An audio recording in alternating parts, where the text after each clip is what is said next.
Okay, so we're live. Welcome back to the Magic Minds podcast. Live interviews. I'm absolutely delighted to have Catherine Scuffle on the show today. Catherine, thanks very much for coming on the show. Not at all. Thank you very much for having me here. Delighted to be here, Matt. I'm so excited. I've been thinking about this all week.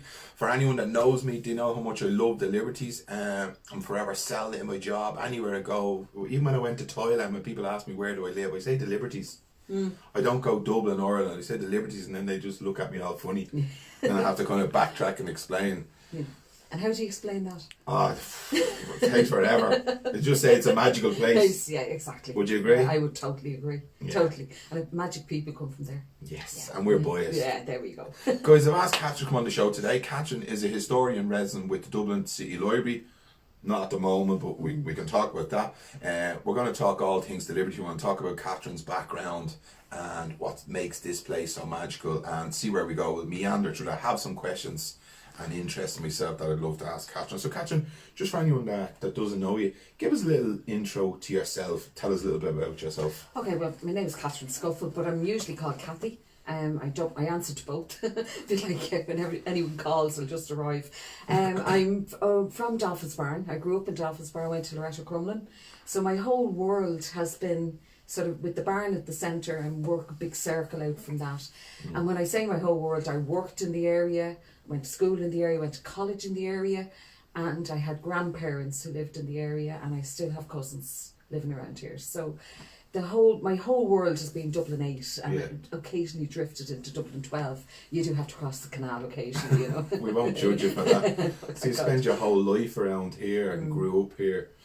What then got you into history? What made historian life appealing for you? There was one person involved in this. Well, there's really two. I'm an only child, so my father had a huge interest in the area. He was from Black Pits.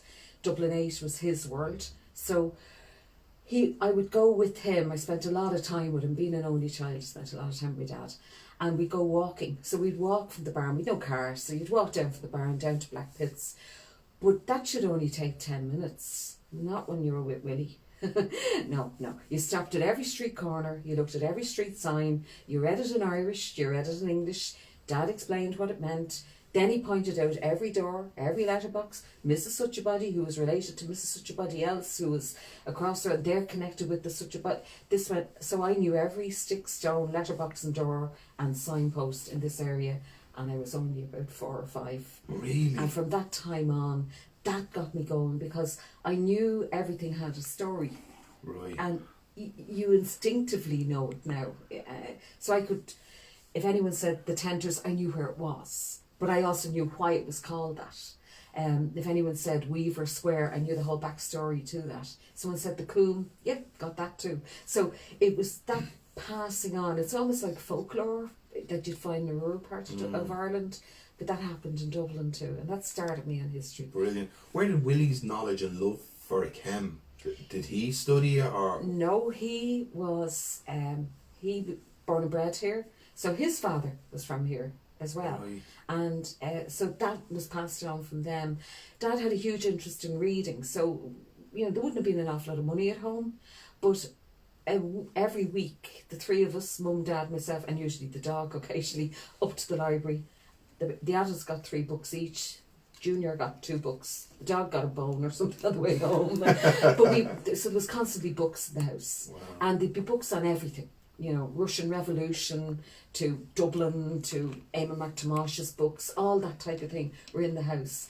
Reading the newspaper with Dad every evening, that was a big part of my world. I was reading quite clearly before I went to school. I could manage to read quite a bit before I even started school. Wow. And that came from my parents. That's amazing, isn't it? And we've kind of lost that now, haven't we, in this generation? Like that family unit, the reading with the father, the mother. Because we've phones, we've a lot more television, we've an awful lot more distractions, but you still do things with kids. You see people going shopping with their children around here and they're still pointing things out, or children say hello to adults. I notice that is very much part of around here still. There's Mrs. Such-a-Body, might be that she's going to drop them a few bob or give them a bar of chocolate or something. But that's not the thing. Yeah, they know they're polite children. You know? Yeah, people, I do notice that around here. The kids have great social skills. They do. Great. Maybe I'm just looking back on those years and being nostalgic, you know, reading. Yeah, there's no harm in that. Yeah. that's part of what we are, you know. But yeah, so I think that's where it came from. It's a sense of you had to understand where you were from and appreciate it and know that this was a community that you were only a link in the chain, and it was up to you to keep the chain going. And I think that was very much part of the world I grew up in. It Absolutely lovely. Yeah. Give us a little insight, as we talked earlier about the historian and residence. Tell us a little bit about that and what you do, or what's the... That came as a result of the commemorations of 1916, which I think we generally agree were very, very well done. Most of the things that were done were community based, and I think they saw great wealth in that, because what local people literally researched their local story, which was really important. And Dublin City Council, to their credit, recognised that that was very successful. And they decided to see how would we negotiate the next part of the decade of commemoration. Because 1960 is right in the middle of the 10 years of important history. And what came next was a little bit more complicated to explain. 1916 was a week, and we all generally knew the story. It's the events afterwards were a little bit more complicated. So Dublin City Council decided to appoint a historian to each one of the admin areas of Dublin. So there's 5 of them. I didn't know that, but I know that now. Right. And they appointed one to each one of the 5. And they also kept one for themselves. So they had a person working in the archive in Pearse Street. And the idea is we could liaise with that person in the archive and try and draw out more information from the archive to tell the story of the city around the decade, but not solely about that. Find other ways of getting people to engage with history, try and get people to keep going on the initiative that had happened in 1916. So I've tried to keep it going. And how has the success of that programme been? Well, I'd leave that to others to judge, but I can just say I was extremely busy. South Central's a big area to cover in a small number of hours per week. It goes from Christchurch, roughly, to Cherry Orchard beyond Ballyfermot. Right. It goes from the River Liffey all the way out to Walkinstown. Wow. So that's a big, big area too. So you can think of the places in between, like Crumlin and Drimna, Kimmage, parts of Kimmage, all around Daffelsbarn, Rialto, Kilmainham, you know, all of those areas, as well as the Liberties, were all part of my remit. And what I did was I took the map, had a look at the area, and I said, well, what can I work with here? What's there? So the first thing I did was I identified my libraries. Right. So there's one in Walkinstown, there's one in Daffelsbarn, which we formerly had in Thomas Street, but that's another story. There's one in Inchicore, and then there's the big one in Ballyfermot. Right. So I went to each one of them. That was the first thing I did. And introduced myself to the staff there, asked them what was running out of their libraries. And then from that I got a feel for where the gaps were. And the big gap was the Liberties. It hadn't got a library, and it didn't seem to have a history group because Carmen's Hall had closed. So it seemed to have lost something there, and that's when we set up the Liberties Cultural Association. That was one of the first things we did, and now modelled on that we're setting one up in Drimna as well. So brilliant. Just one is leading to the other. And then parts of the area still had great heritage groups, and there's a wonderful one in Ballyfermot under the care of Ken Larkin, Sean Brennan and Suzanne Plummer, and they are amazing what they do out there. And then in Chapelizod there's another lovely old heritage group. They have an amazing archive, and they were really looking for someone to give them a hand to draw out the information that they had gathered, and how can we turn that into stories. So I've been working closely with Nuala and Anne and all of the others out in Chapelizod as well, and having just really enjoying it, linking up with all the different groups. I just want to go back. There was something just popped into my head there and I don't know about it. You talk about the tenters. Why was it called the tenters? I know about the weavers. I'm familiar with the Liberties. Let's talk about the tenters. Okay. The tenters is the name we give to that part of Dublin between the South Circle Road and Cork Street, roughly. It would go down probably as far as Weaver Square, Ormond Street, and stretch up to Denora Avenue and the South Circle Road. So roughly that general area. And it's called the tenters because that's a pure link right back to our weavers, the Huguenot people who came to live in this area and leave so much of themselves behind. So we have Weaver Square, called after their trade. Ormond Street, called after the Duke of Ormond, who brought them over. He invited them to come over. Cow Parlour and Marrowbone Lane are two areas left from their language. So Marrowbone Lane should actually be Marie-le-Bon Lane, but we don't speak French very well around here, and that certainly wasn't going to fly. So Marie-le-Bon Lane became Marrowbone Lane. And Cow Parlour should be the couperlé, or the hem cutters, the finishers, the people who finished off the cloth. Deadly. Couperlé turned into Cow Parlour, and it'll have to do you. And that's the way we do it in Dublin.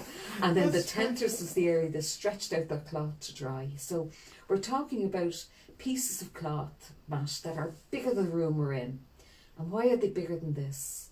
They were sails for sailing ships, or pieces of canvas for marquees for big military campaigns across Europe. Not just a jumper or a cardigan.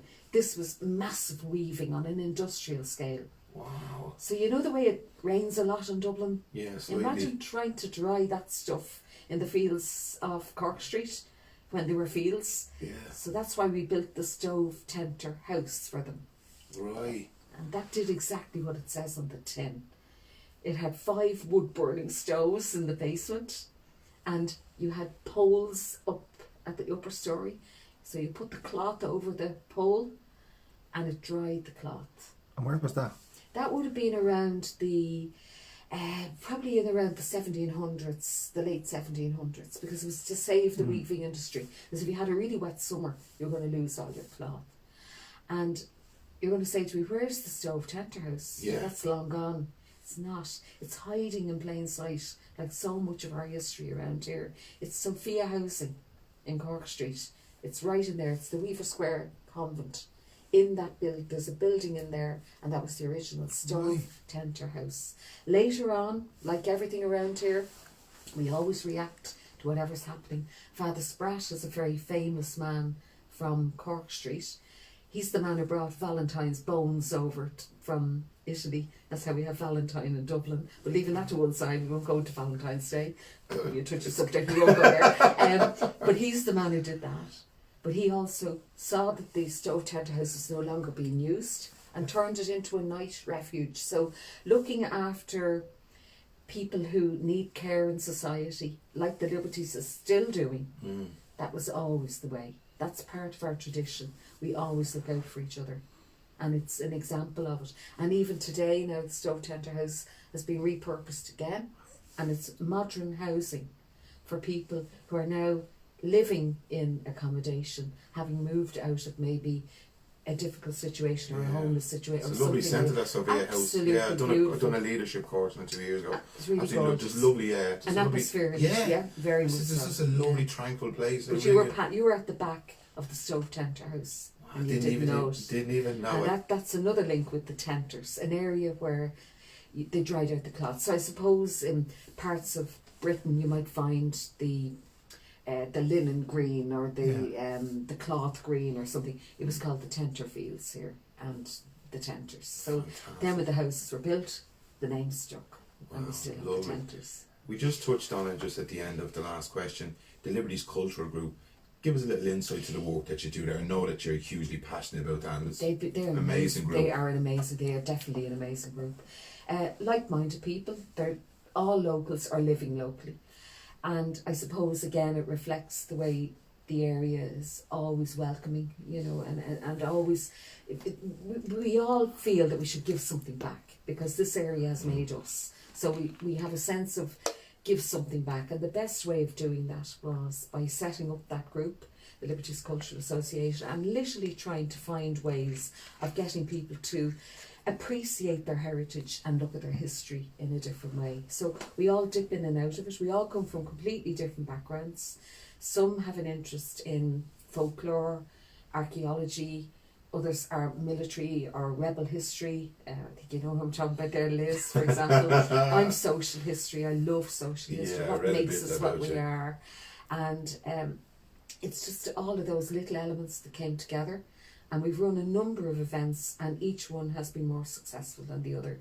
The problem when the group was formed was, where are we going to meet? We have no library, we've no hall, we've no community centre that we could go to. And then how can we do something if we have none of those facilities? So we really sat down and thought, we said, well, the one thing we do have, we have the streets. So they ran walks. So they ran a walk on the last Sunday of every month for the best part of a year, and built up a mailing list from that and invited people to come on the walks. Then Kim, who's in the group, formed the Facebook page, again put up the events on that. DCC started to notice that this group were really onto something. There was a huge gap, because we never had any problems with people turning up for walks. We'd have 80, 90 people on a walk. Really? On one memorable occasion we had 170 on the folklore walk, the music one. We stopped at every street corner and played a song. It was just amazing. You could walk the same streets every week and have a different story to tell. That's the beauty of around here. And it started to gain momentum, and people started to say, well, this is really something. So then they started doing other things. So we helped out with the Lost Cayley of 1916 for the children, and that was a fantastic occasion in Marrowbone Lane, and that's going to be rerun this year twice. Tell us a little bit about that. What is so that? If you read the witness statements from 1916, you find reference to a Cayley being planned for the last night of the rising. It was planned for the Sunday night, because the women and the volunteers had planned the rising and had met together in the Cleaver Hall in Dunor Avenue. Now you're going to say to me, that's long gone too. But have you ever heard of Kevin's GAA? Yeah. That's that hall in Dunor Avenue. It's opposite St. Teresa's Gardens. Exactly. Yeah. It's part of the 1916 story, a really important part of it. Hamilton United Football Club used to actually use it as their base. Yeah. And it was built or organised by Michael Mallon of 1916 fame. He was a silk weaver from the Liberties. And it was almost like their union hall for the silk weavers, for the want of a better word. But they ran dances in it, they ran Cayleys in it. And the rising was being planned at these dances. So they knew each other, planned as, and mentioned on a number of occasions. They had a number of weekly socials in the hall. The women met there on the morning of the rising. The men met in Emerald Square with Eamon Cant, another signatory.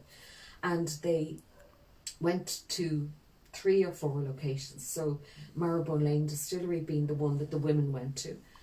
The South Dublin Union, which is James's Hospital, which is today, that's where Eamon Cant went, and people like Cathal were in there.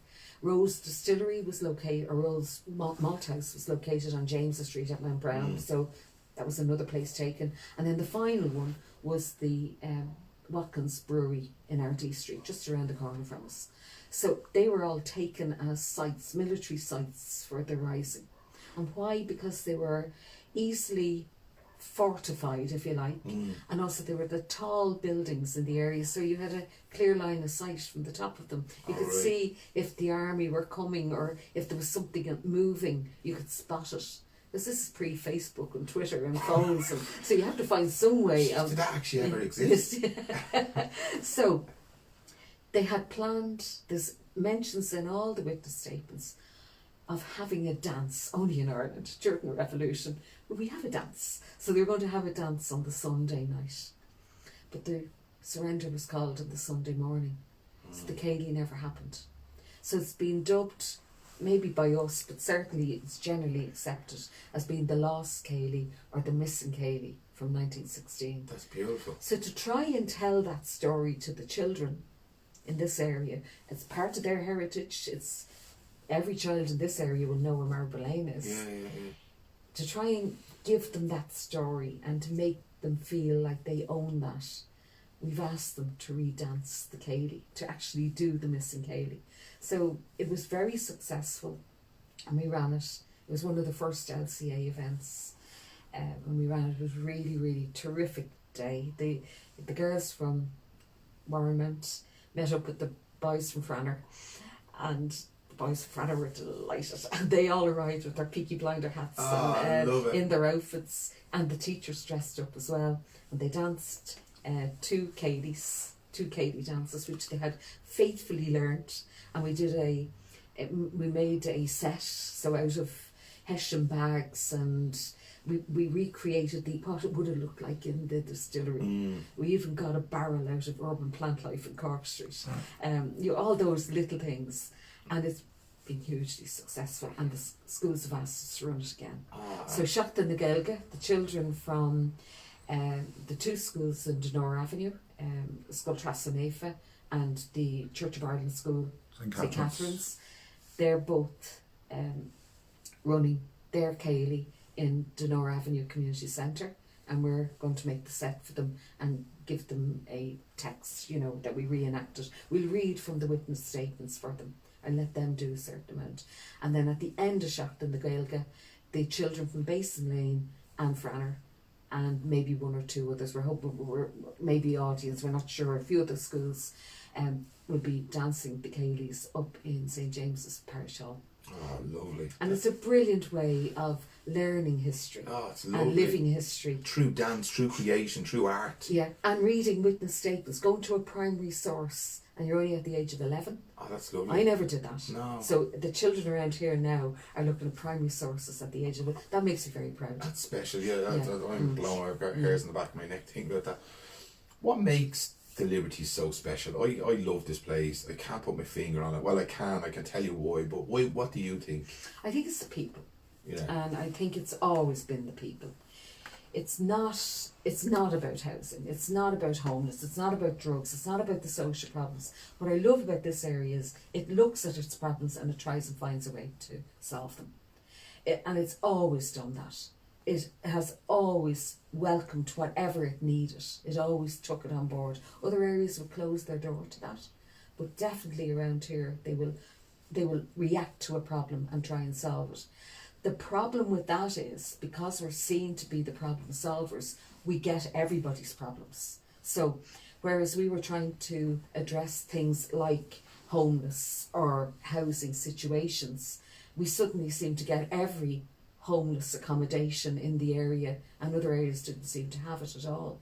So there seems to be that imbalance. Just because we react so positively, we're given every problem. We never say no. And then when we do say no, it's a shock. What do you mean you don't want it? So, but it's always been about the people, and it's more than just that nice little catchphrase. Yeah. It's more a case of, when I say the people, I don't have far to throw a stone and I'll hit a cousin.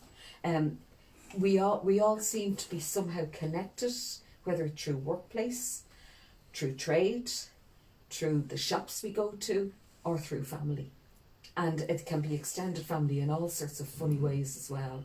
And I think it's that sense of place and connection that makes it such a special community, and a really strong community. Yeah, we just sat here earlier before we pressed roll on the camera there, and we're linked through Eugene Coyne, my dad being a painter, your family are painters, Andy's family, we're all kind of linked, and it's that connection, isn't it? It is, yeah. And I believe we're all connected in the universe, the collective unconscious, but we feel it really strongly here in the community. And we celebrate each other's successes, and we care. I'm glad you said that. Yeah. I believe that. My mother would see maybe one of our nephews, even if he just got his driving licence, that was an occasion to celebrate. He got a card, he got a few bob in it.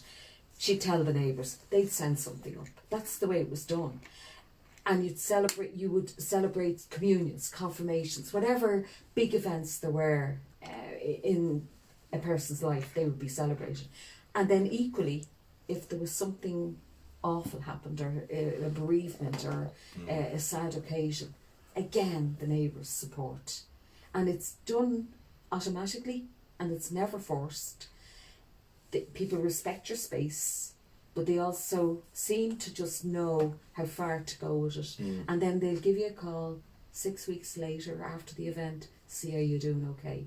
That doesn't happen everywhere, but it certainly happens around here. It's still alive. Yeah, or you might occasionally just say, someone might say, look, we'll do coffee, and they do coffee. You know, they bring you for a cup of tea, bring you for a cup of coffee, and it's still there. You'll never run out of someone to talk to around here. No, that's for sure. Definitely. Something that I touched on with Liz, and we touched there earlier when we talked about the weavers, the poddle. When I met with Liz when I was doing that talk in Guinness's, and I was asked her for information, she spoke to me about the poddle and the importance of having running water in a place like that. Give us your thoughts on that. Okay, first of all, you've heard of Irish water? Yeah. And all the furore about Irish water. Yeah. We have the original one here. Okay, so if you controlled the water around here, you controlled the way of life. And the reason is, the river Poddle was the drinking source. It rose in limestone out beyond Timon Park, so it's filtered. So it was always a fresh water supply. So the words fresh water in Irish are camishke, and that's corrupted to kimmage. So the word kimmage actually means camishke, clear water. That's just one thing. I'm into place names, sorry, Matt. Brilliant. But, so that's the first thing. So that was the fresh water coming into the city. The Liffey rose in a bog. That colour isn't accidental, you know. Right. So it's not really great drinking water. It might do for sluicing out a few things, but it's generally not drinking water. So the reason why our city was formed was the River Poddle was here. Not only that, it's a fast flowing river. So when it broke through a wooded valley, it broke through what was called in Old English the Coombe. And we still have the Coombe. Yeah. That's where we get that place name from. So it actually describes our whole landscape around here. Why do you think Mill Street is called Mill Street? Because the mills that were on the Poddle were in Mill Street. So all of those things are defining our river, and it's making its way through here. There's loads of stories about grannies going missing under trapdoors on the Coombe, you know, in the hallway, because the river flows so fast. People went missing? Oh yeah, there's lots of them. Various stories like that. People getting thrown in and all? Or possibly, yeah. Maybe not deliberately now. Far be it from me to accuse anyone of trying to do away with Granny, but you know, you get the it's very much part. All we found was our false teeth. If they were lucky, if she had them. No, but generally, it's the river. It defines the area. It created the landscape. It's all your parish boundaries are all defined by the Poddle, or the water courses of the Poddle are connected to the river system in some way. Every parish around here is actually divided by the Poddle. And so it literally forms the world we live in, and it defines this area so closely. And I think then when new developments happened and they closed off the river from the people, that really hurt, because people have a huge fondness for the river being part of our community, and being it's part of why this area developed the way it did, because when you had a source of power, which is what the river was, as well as a water supply, you got all the industries forming around that. Like so the whiskey and the weavers trade exactly. and Guinness's, you needed brewery. it to wash your cloth. Yeah. You needed it to brew your beer. You needed it to distill your whiskey. You needed it for your malt houses. You needed it for your laundries. All of those things are connected with the river. And even the dyeing, you know, I don't mean the people, the RIP, Yeah. I mean the dyeing the cloth. Yeah, You needed yeah. the water for that as well. So it was a huge part that formed the world we live in, and even today defines the boundaries for certain things, such as the different parishes. Wow, that's amazing, isn't it? It is brilliant.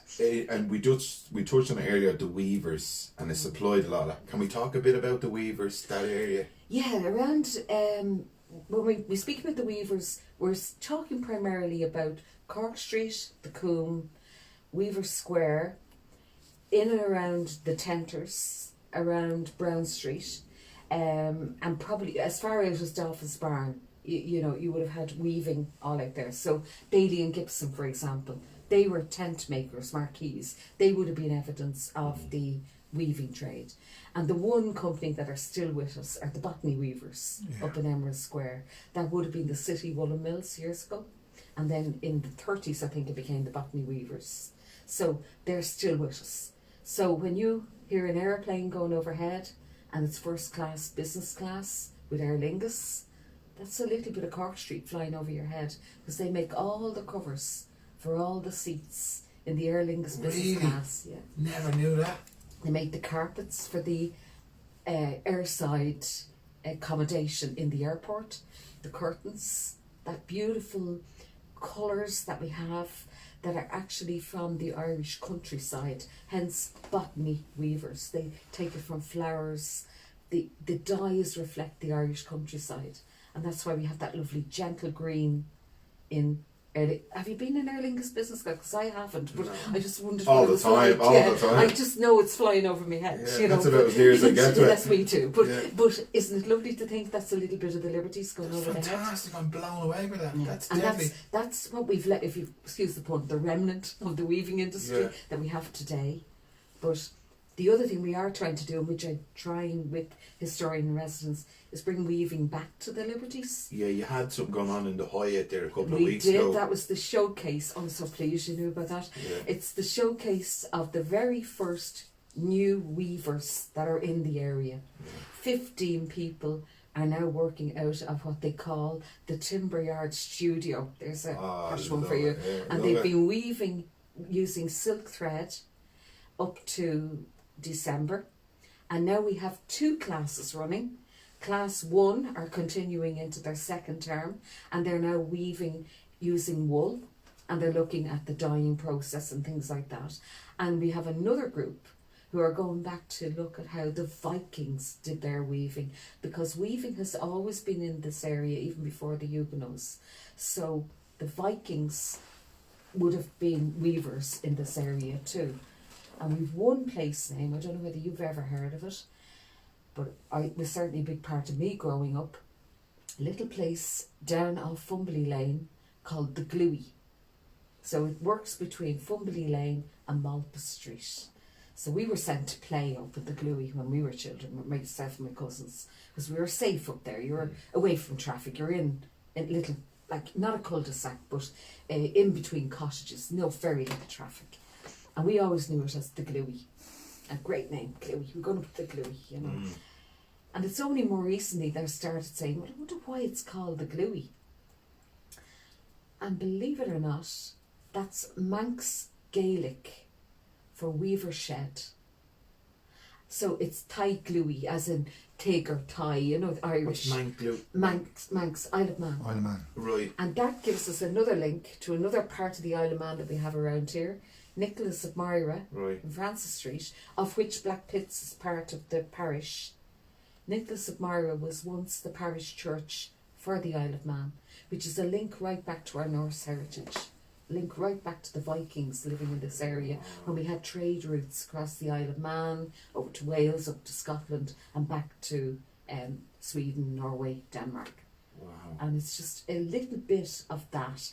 And then that was borne out by the finds that they had when the Hyatt, the new hotel on the Coombe, Yeah. when they were working there. 900 years of history came up from the ground there. And they, fair play to the hotel, they have a lovely display. See, I'm a big fan of the work that they do, and I really I like. thought they did it very, very well down They're there. really inclusive with this area, and they do have the people at their forefront. They're really And they let the showcase for the new weavers take place in their hotel, which was a lovely compliment. Yeah, and lovely. an excellent, a really wonderful day. Wonderful day. Brilliant. Yeah. Let's get into the history of the liberties. You know, for anyone that's unfamiliar, give us your take on it. Okay. Well, liberties. What does that mean?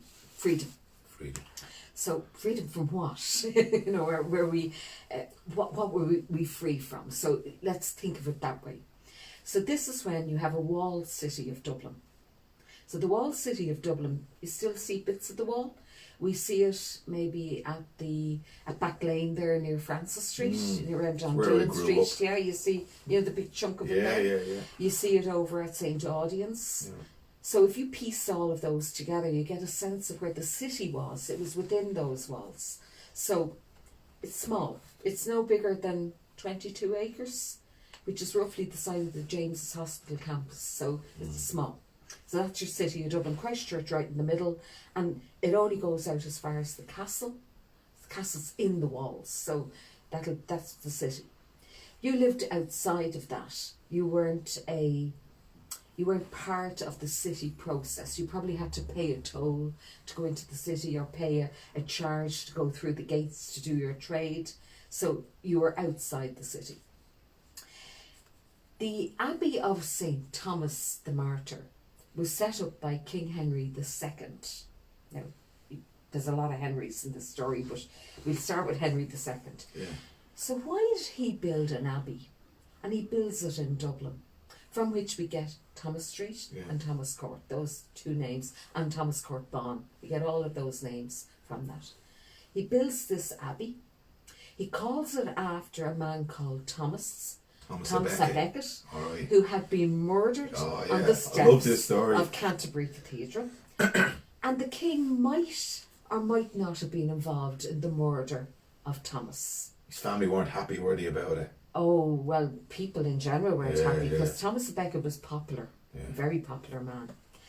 So I think it's safe to say that King Henry II might have had something to do with it. Because why else did he build an abbey in Dublin and call it after Thomas à Becket? Guilty. You feel a bit guilty. Ah, yeah. It looks it, yes. He's a slave. I'm not saying he's guilty. I can't do that. He's a but slave. I'm suggesting that there might be a reason why. So this abbey is set up and it's outside the city walls. This abbey has control of that famous Poddle water supply. This abbey is very independent. When I'm explaining it to the children, I give them 3 colours to remember. I tell them they can remember red, they can remember yellow, and they can remember blue. Red is the blood of Thomas à Becket pouring down the steps of Canterbury Cathedral, the blood of the martyr. Yellow is the fact that the abbey could sustain itself. So think of honey, think of wheat fields, think of sunshine. You're growing your own crops, you're raising your own animals, you're keeping them in an enclosure called a bawn, Thomas Court Bawn. That's where we get that name from. So it's an enclosure for the animals for the abbey. It's called Thomas Court. It has its own court. It also has its own gallows. It has its own brewery because it has its own water supply. It has everything it needs to keep going. It has its own guest house, has its own graveyards. It's had its own graveyard where Frawley's was. Remember the skeletons were found. So this is a whole area existing on its own, running itself and existing for 400 or 500 years. And everything's fine.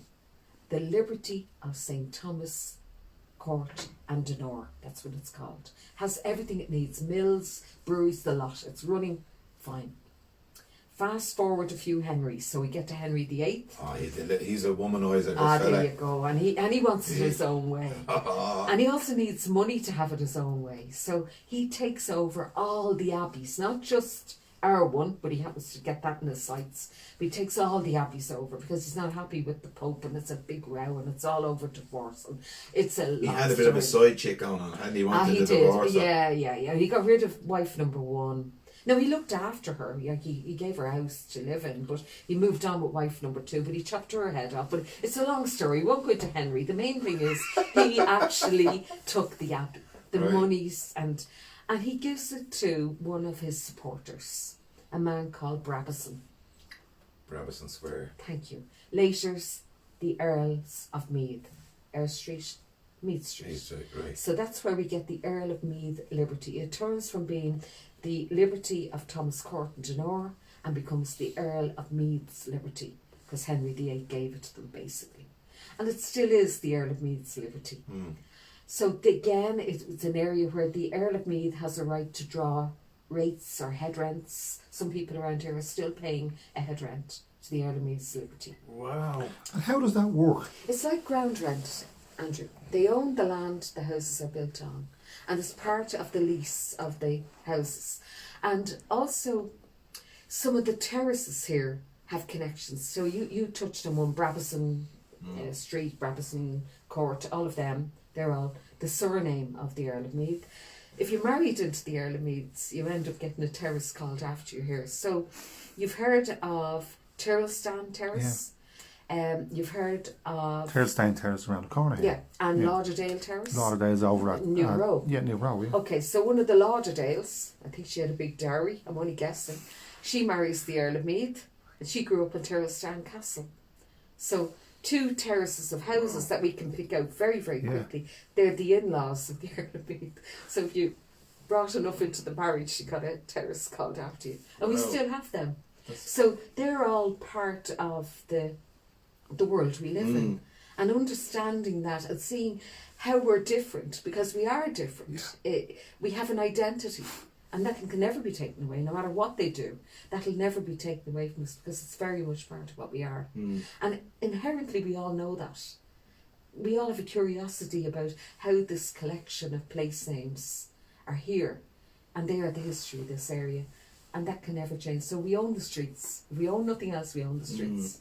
We own the names. Wow, it's a fascinating time, wasn't it? The liberty tax and keeping the money here, and then when the Henry, that dude came along, things changed, and we went in. It then became the slums of Europe, didn't it? One stage. And that, you see, then what happens is we really are on a high all through the 1700s. We're the second city of an empire, and the empire is building, and we're part of that. So Francis Street would have been an extremely fashionable street. Would have been the place to go to buy your latest in hosiery, your wig. I'm talking about what you'd be buying now, Matt, not me. You would be getting the latest in fashion. Your silk waistcoats, hand woven locally. You'd be buying your hat in Meath Street, where there was a hat warehouse. You even had the equivalent of Smith's Toy Superstore, an actual toy maker in one of the alleys, Mark's Alley of Francis Street. A very fashionable area. And then the Act of Union happens. So we have the equivalent of a Brexit. They took the Parliament out of Dublin and brought it back to Westminster. And that was really to control Ireland again, because we had the 1798 rebellion, and very soon after the Act of Union, when we might have been able to unpick it, we had Robert Emmet and his rebellion, 1803. So that cemented it. We have to control the Irish. So you can control them by ruling from Britain, direct rule. We lost the Parliament. So when we lost our Parliament, we lost all that went with it. So we lose the fashionable nobility of the town. The people who were buying their silk waistcoats in Francis Street. The 100 peers of the realm no longer live here. They're all back in England. The MPs are no longer in Dublin. Their families are no longer in Dublin. They no longer need their townhouse in Dublin. So every 10 years, there's another change. And families then, when people, generations die out, the next family don't even know they have property in Dublin. It's gone so far removed from them and so irrelevant to what they do. So every decade, another thing changed, another industry left. The weaving by 1829, here's a quote from the British Parliamentary Papers. 20,000 looms are silent in Dublin. Most of them were around here. They were all the weavers of the liberties, unemployed. Silent looms, 20,000. Wow. That's the size of the industry, and it has now collapsed.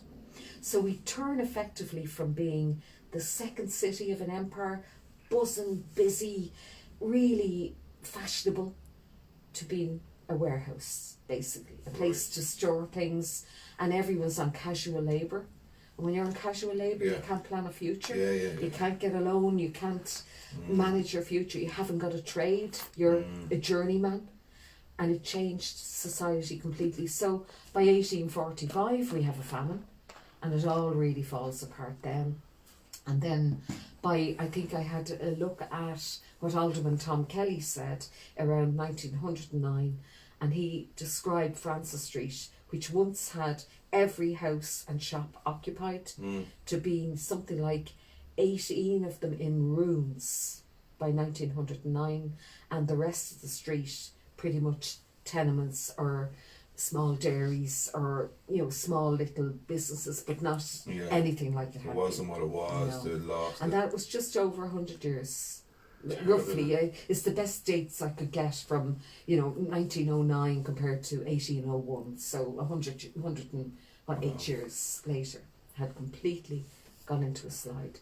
So we have terrible housing around that time. So we're only talking about 100 years ago. Yeah, yeah. It's 100 and whatever it is, 7 years ago. You've awful situations, like no water supply, maybe a shared open valve flowing into a bucket continuously, looking after something like 70 people in the back of Newmarket.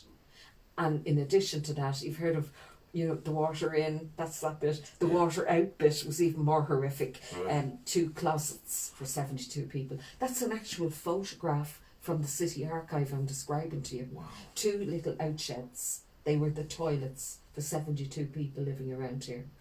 It was horrific. Horrific. So that's when the initiative started to build houses around here. Yeah. And that's where we got the houses that are all around Spitalfields, Carmen's Hall, all around, which are a fantastic example of how housing can be supplied even in the height of a war and revolution. And we did it. And we built 75 houses around the back of Meath Street Church, opposite Francis Street. The Carmen Hall. They're called the Spitalfields houses in the city record. And they were the beginning of new social housing in the area. They were so successful they kept going.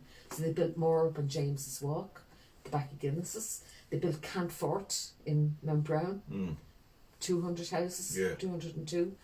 And then they built the new houses in the Tenters. And when you look at the houses in the Tenters, some of them are so like Spitalfields. Only they have front gardens, but they really are like them. Yeah. And the only difference is the ones in Spitalfields have 1918 written over them, and the ones in the Tenters have 1922. So they are an example of the housing we could build in this area at the height of a revolution. Wow. And I'm really proud of that. And also, we kept moving with the idea. So by the time we got to the Tenters, they set them up as almost like a tenant's purchase scheme. Someday you would own the house you were paying rent on. So that was a real incentive for people not to miss paying the rent. It might have been a bit much finding it every week, but you knew you would own that house one day. And that built a community around that too. So a lot of people in the Tenters are still descendants of those original tenants. How hard did the famine hit the Liberties? It would have been quite serious because the transport routes came in here. So think of the Canal Harbour we had at the back of Guinness's. That brought people up from the country. Think of the Fever Hospital in Cork Street. That would have been exactly. Yeah. That would have been a source of hospital service for people too. The land, it meant that we ended up with quite a lot of land left over after the famine, cheap land and a labour force looking for work. And also we had the biggest workhouse in the country. James's was the South Dublin Union. That was the biggest workhouse in Ireland. And I know areas of the country talk about they have a workhouse. We had the biggest on our doorstep. So even then, that was having an influence on the whole area too. Yeah. The canals brought people up, the road network brought people up. Brilliant. We talked about social change and the change within the Liberties. I know you're passionate about social change. Can we touch on that? Yeah, I think there's been a huge social change around here, which often goes unnoticed. People who are not from here are inclined to label the area as being in some way deprived or underprivileged, or we seem to have every problem. We do, because we nearly invite them in, because we care for people. That's number one. But the second social change, and I've really noticed this, and I'm part of it, so many people went back to education in the last 20 years around here. Me too. All took that opportunity and did it in all sorts of different ways. I'm not talking about going off and getting super duper PhDs or anything like that, though some did. I'm talking about people actually sitting down and saying, I'm going to reorganise my life and find something I'm interested in. And when they achieved that qualification, what I found is people came back here and tried to give it back. And I'm an example of that. interest was local history. I worked in the health service, but my interest was local history. But I have now used my interest to be my qualification. I have an MA now in local history, Brilliant. and I'm trying to give that back by telling stories like the ones we've been talking about tonight. Fabulous. I know you're hugely passionate around education and opportunity for kids, and I'm a big believer of that. Can we touch on that? What's your thoughts around that? How do we get kids? How do we, the likes of Liz, the likes of young lads I had on last week, James and Anthony, they're the game changers, isn't it, really, to be inspired and like yourself going back to education? It's education, it's the support network behind that. I couldn't have done it without the support of my neighbours, friends and family. People who you could bounce an idea off, because I really didn't know whether I could hack this college thing at all. I mean, terrified. Me too, yeah. Terrified going into it. And then suddenly realised I kind of do know something. There is something going on in there. Mightn't be doing it quite right, but it's coming out some way. And then eventually learned how to do it properly.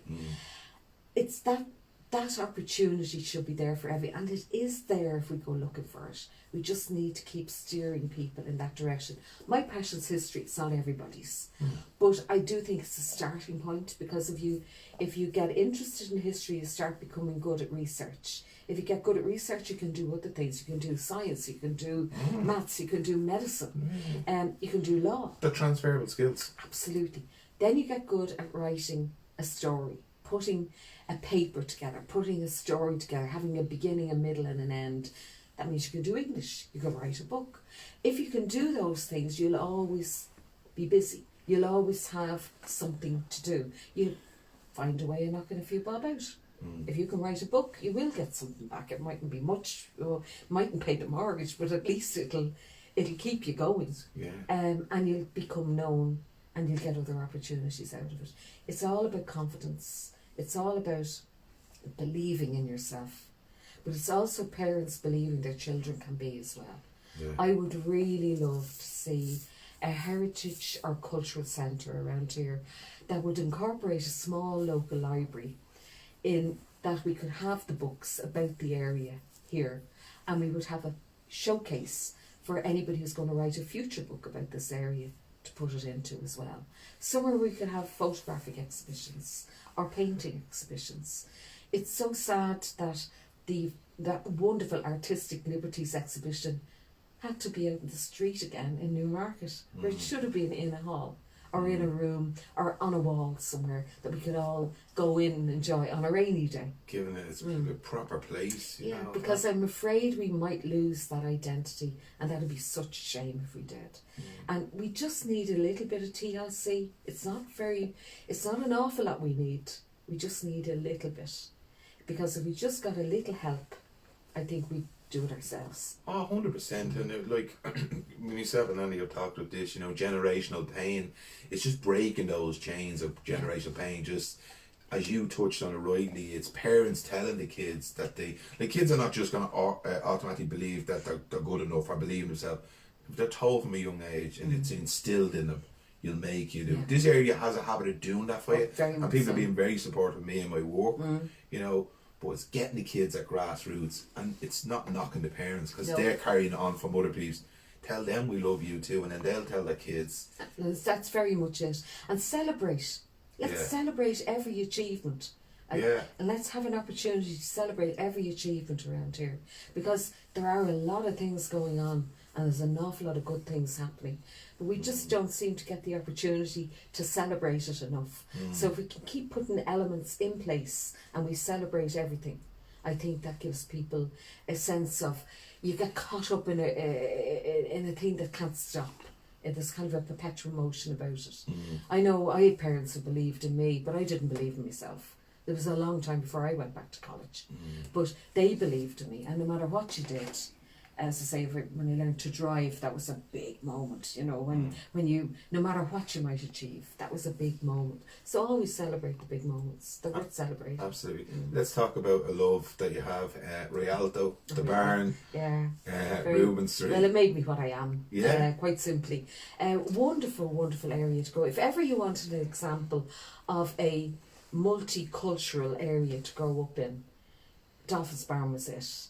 because we had everything. We had Jewish neighbours, we had Presbyterian neighbours, Methodist neighbours. We were the RCs in the middle of it all. We had distant cousins of my father's, were 4 doors up. Distant cousins of my mother's were across the road. We had all of that going on around us, and you grew up in a very open society. So whenever anything happened in any of those people, we were at their funerals, we were at their christenings, or whatever they were being called, naming ceremonies, whatever it might be. So you had a very open mind and a very great breadth of understanding of how other people lived their lives, no matter what they were. And I really liked that because I enjoy people, I love company. And my mum then in later life she was the local, almost like a postmistress, so she used to take all the parcels in for everybody down the road. Came home one day and we'd 4 budgies in the house because someone had gone away and we were minding someone else's budgies. We keys for various houses to feed dogs, cats. My neighbour there is always going holidays and dropping in our fish to me. Well, there you go. I'd be shitting that I'm going to kill the kids' fish. That was my life. Yeah.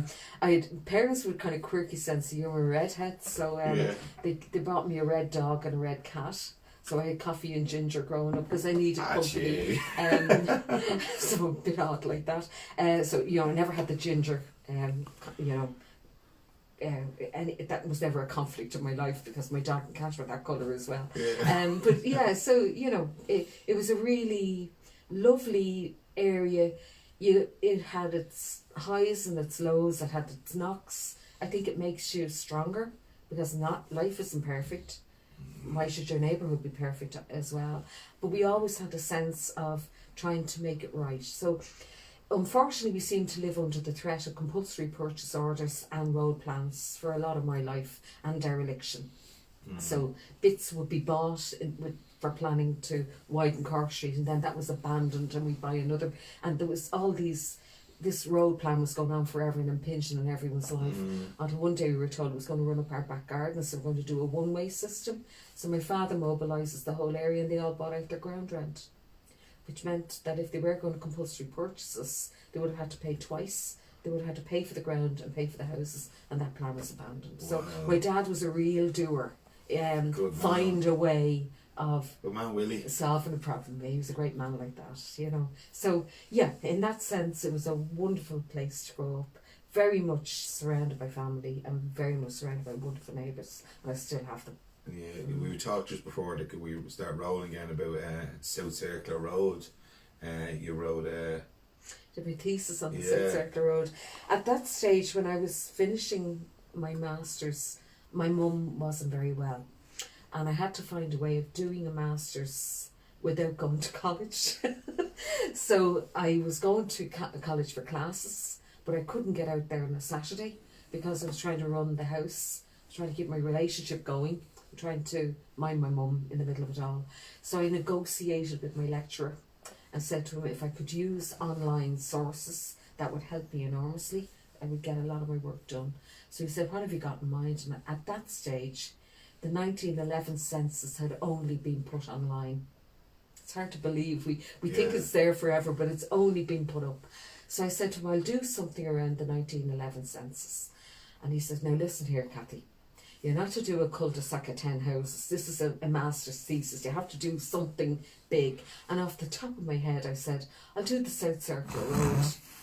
I only realised afterwards, 2.5 miles long, there was 3,000 records. What have I done? And these were all handwritten records, and no amount of sorting would sort them, so I had to put them all into a database and churn them like I was doing the census today. And I had so much fun. By the end of it, I felt like I was living in 1911. I knew these people personally. Like a magical moment. It was unbelievable. And then, because I had that core done, I had my database and I had my records. I couldn't get any more primary than these, written in a moment in time in 1911. Then I went to newspaper cuttings, court cases, stained glass windows in churches, church pews, one memorable occasion, I got a poison record out of the local chemist shop and went through that, linked it all up. So I got other little stories going on behind it, and then I discovered a World War One story. There was like a thread going through the whole thing, and then that meant I could put the pieces together and give you a picture of the South Circle Road on the eve of World War One, and my conclusion at the end was what happened next.